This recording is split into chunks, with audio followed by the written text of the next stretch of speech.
Hey guys, Nathan here from Running Warehouse Australia, and I'm here with Jack. We're getting to test out the new Mizuno Wave Rebellion Pro 3. Jack, thanks for coming in. Yeah, it's pretty exciting stuff. I think this is one of the rare times where we've tried out all three shoes, so we can kind of give that comparison to the previous version, see how it's developed to the shoe it is today. Yep, definitely, I'm excited. All right, before we get into our review, Jack, hit us with the spec.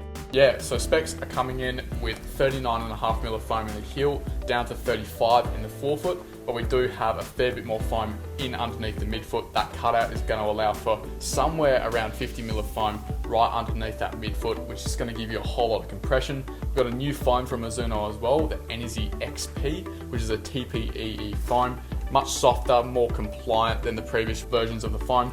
Bit more bouncy as well, I'd say. So yeah, some nice upgrades. Yeah, dual layer of that nitrogen-infused TPEE, 4mm heel-to-toe drop, and exactly that new foam is so much softer, so much bouncier. This is World Athletics approved, so that where they measure it, it is under that 40mm mark, so you're good there. Yeah, so while we're on the midsole, it does have a wild geometry, and it takes a little bit to get used to, I find. I probably put about 40-50 Ks on the pair that I've been trying, and it probably took me about 20 Ks to get used to them again. I know the original one has the heel bevel cut out as well, but this one, they've moved it a little bit further back. It's changed that landing spot, so it takes a little bit of time to get used to. Yeah, it's definitely a shoe that you need to learn how to run in.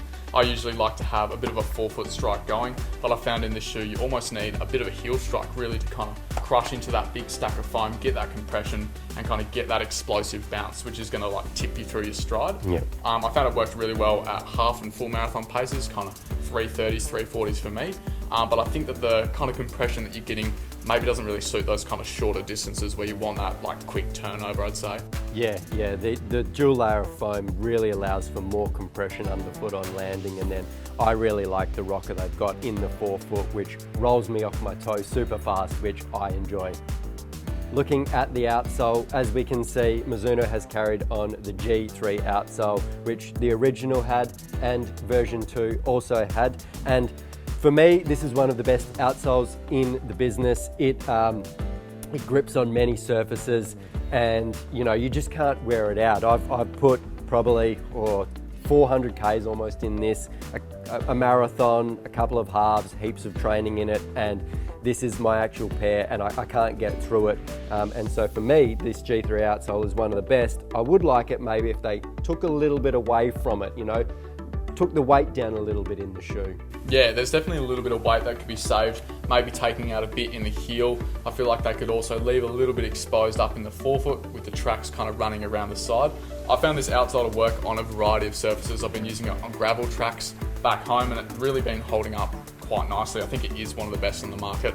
Really wet weather approved, I'd say. Yeah, while we're talking about the outsole, I will mention they have widened up through that midsole a little bit as well, making it a little bit more stable underfoot. I wouldn't call these a stable shoe though. It is high stack. You are up at that kind of, let's say 50mm in that midfoot area, and so cornering, you're still going to want to be cautious. It is a high compression shoe, so just be cautious cornering. Yeah, definitely need a little bit of lower limb strength to get this shoe to work, something to practice in. It's got a little bit of a medial bias, kind of like tipping you in, but I think if you have that practice, you have a bit of leg strength, you can definitely get by. Very, very fun shoe.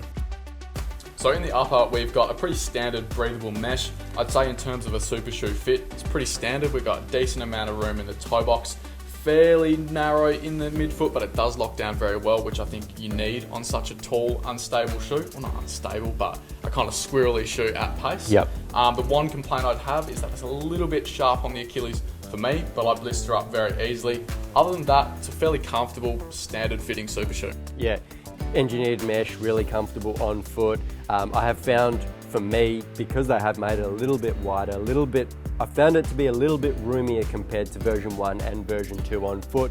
I, again, can still get a nice midfoot lockdown. I'd love it if they gusseted the tongue personally. And the laces for me, they're very long. I'd love them to do a different lace, a little bit more high end. I didn't have as much issue of the heel counter compared to Jack. I did find a little bit of irritation early, but as I say, once I put kind of 40K in them, no issues after that. For me, the upper fits like a super shoe should. So I'd say overall for me, this is probably slotting straight into those kind of top 4 or 5 marathon racing shoes. Really is specific to the marathon distance in terms of that kind of rhythmic, propulsive feel.